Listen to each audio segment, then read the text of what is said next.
आरक्षण तेवढंच आहे, तीच मंडळी कुठे बदल नाही, कोणत्याही संख्येत बदल नाही, कोणत्याही टक्केवारीत बदल नाही.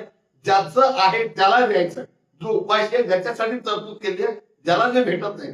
आजपर्यंत आंबेडकरवादी असणारा माणूस किंवा विचारवंत असणारा माणूस आजपर्यंत आम्हाला शाहू महाराज आरक्षणाचे ज्ञान शाहू महाराजांचे उदाहरण वारंवार द्यायचे आणि सांगत असा.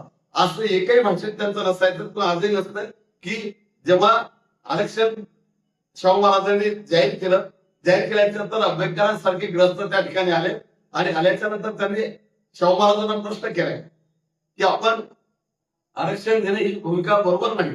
आरक्षणाच्या अनुषंगाने प्रश्न उपस्थित केले आणि तेव्हा छत्रपती राजे हे शाहू महाराज हे रयतेचे राजे होते आणि सर्वांना न्याय देणारे राजे होते. म्हणून शाहू महाराजांनी त्यांना त्या प्रश्नाचं उत्तर त्यांना प्राप्त करून देण्यासाठी त्यांच्याशी वाद करताना एक शब्दही बोलले नाही.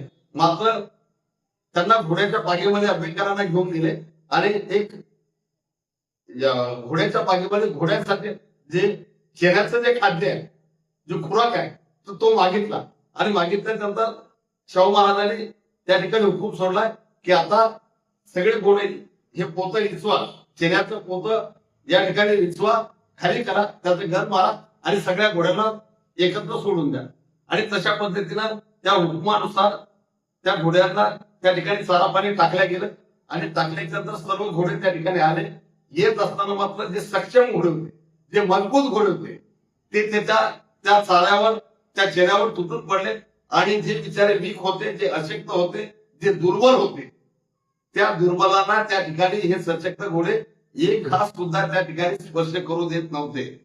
आणि मग शाहू महाराजांनी आंबेडकरांना दाखवलं की आरक्षणाचं या ठिकाणी तरतूद याच्यासाठी करावी लागते की जे दुर्बल आहे ते दुर्बल स्पर्धा करण्यासाठी समरेषेवर सारख्या ताकदीचे, सारख्या युक्तीचे, सारख्या परिस्थितीची माणसं त्या ठिकाणी सगळ्यांची स्पर्धा सारखी होते. या ठिकाणी सशक्ताबरोबर दुर्बलाबरोबर या सशक्त असणाऱ्या घोड्यांची स्पर्धा होऊ शकत नाही, त्यांना त्यांचं खाद्य मिळू शकत नाही. म्हणून त्यांच्यासाठी वेगळी व्यवस्था करावी लागते. हे शाहू महाराजांनी जे उदाहरण आंबेडकरांना दिलं ते उदाहरण ही सगळी मंडळी आम्हाला नेहमी, आम्ही ते ऐकू कंटाळलो, पण ती मंडळी नेहमी आम्हाला सांगत असते.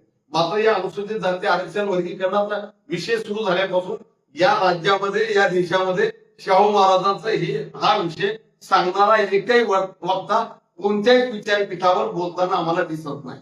मग आपण बाबासाहेबांचं नाव घेतोय, आपण शाहू महाराजांचं नाव घेतोय आणि कालपर्यंत ते असणारे शाहू महाराजांचा विचार आपण आज एकदम सांगत बंद, म्हणजे करणे आणि करणे याच्यामधला फरक या ठिकाणी आरक्षण वर्गीकरण विरोधकांनी या ठिकाणी समजून घेतला पाहिजे.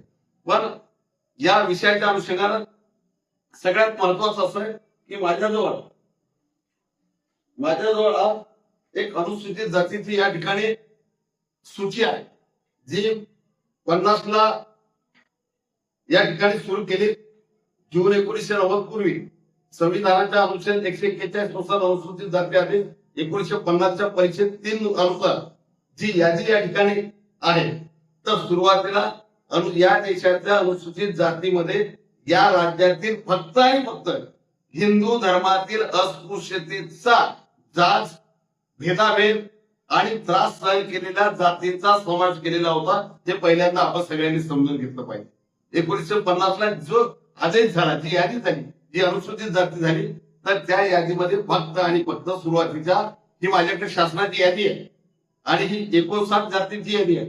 तर याच्यामध्ये फक्त आणि फक्त हिंदू धर्मीय जातींचा समावेश या ठिकाणी करण्यात आलेला होता. मात्र त्याच्यानंतर या देशातल्या सरकारनं विविध स्तरावरच्या मागणीवरून, परिस्थितीवरून या ठिकाणी 1956ला शीख धर्मातील अस्पृश्यांसाठी, शीख धर्मातील अस्पृश्य ज्या जाती आहे, जो व्यक्ती समूह आहे, तर त्यांना अनुसूचित जातीमध्ये समाविष्ट करण्याची भूमिका या देशाच्या लोकशाही व्यवस्थेला स्वीकारली. मग सुरुवातीला हिंदू धर्मातील अस्पृश्य जाती आणि नंतर शीख धर्मीय अनुसूचित जाती.